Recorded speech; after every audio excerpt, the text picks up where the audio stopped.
Wealthy people want to grow the pot, not squeeze a few pennies out. Let me show you what I mean. Let's assume that I own this $500,000 home, or I think it's worth $500,000, and I want to list it for sale. And I find a nice real estate agent who wants to list it for sale, and the real estate agent says they want a 6% commission to sell my home. What do most people do when they hear that the real estate agent says that they want 6% commission?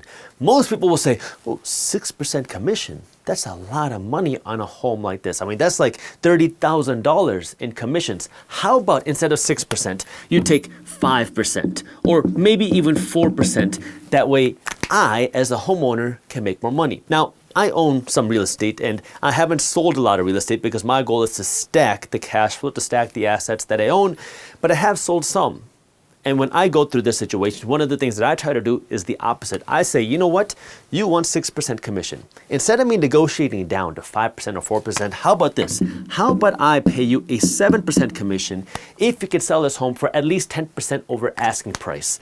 Now what happens is it's a very different mindset. Now this person is incentivized to go out and sell the home or this property for more money because now they know that they can get more commission. And now when this broker is working with multiple buyers and they're showing them multiple properties, which property do you think is going to be the one that they're going to push their buyers to buy more? The one that's paying them the smallest commission or the one that's paying them a fat commission check? And this is where now what you want to be thinking about when it comes to building wealth is understanding how you can work to grow the pot instead of just squeezing a few other pennies out of the pot.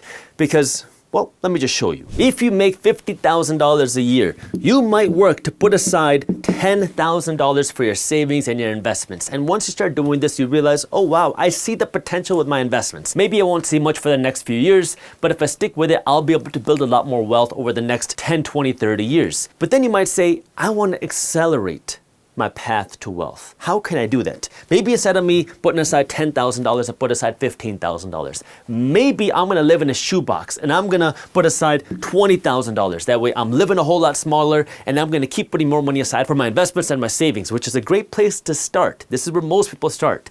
But this is where I don't want you to get caught in this trap, which is constantly trying to squeeze pennies out of a limited pie, because at the end of the day, there's a limit to how many pennies you can squeeze out of this. And at the end of the day, a penny saved is just a penny.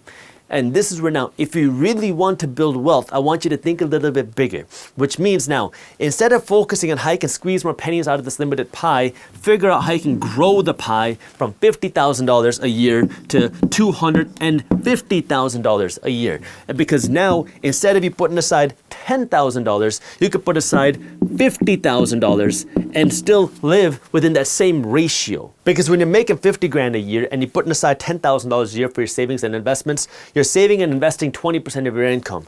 Here, when you're making $250,000 a year, you're saving and investing $50,000 a year, which is still 20% of your income. So you're still living within the same percentage of your means, but now you're saving and investing 5 times more money because you work to grow the pot. And now you're gonna say, well, Jaspreet, my boss is not gonna give me a $200,000 raise. What do you want me to do? Well, this goes back to what we talked about in the beginning. Remember the mindset shifts. You have to understand that you will become wealthy. Then you have to understand that money is abundant. There's a lot of money in the world. There's trillions and trillions and trillions of dollars out there. All you need is a small little piece of that for yourself in order to have a significantly better lifestyle. Now, it's not easy, but if you start changing the way that you think, you're going to start changing what you do. And if you start changing what you do, you'll also change what your outcomes are. If you enjoyed this clip and you want to continue your financial education journey, I have another video that I think you'll love. All you got to do is click that button right over there. And for those of you who want to stay up to date on the top finance and business news, you can join Market Briefs, my free financial newsletter, by clicking that button below. Thank you for watching, and I'll see you in the next one.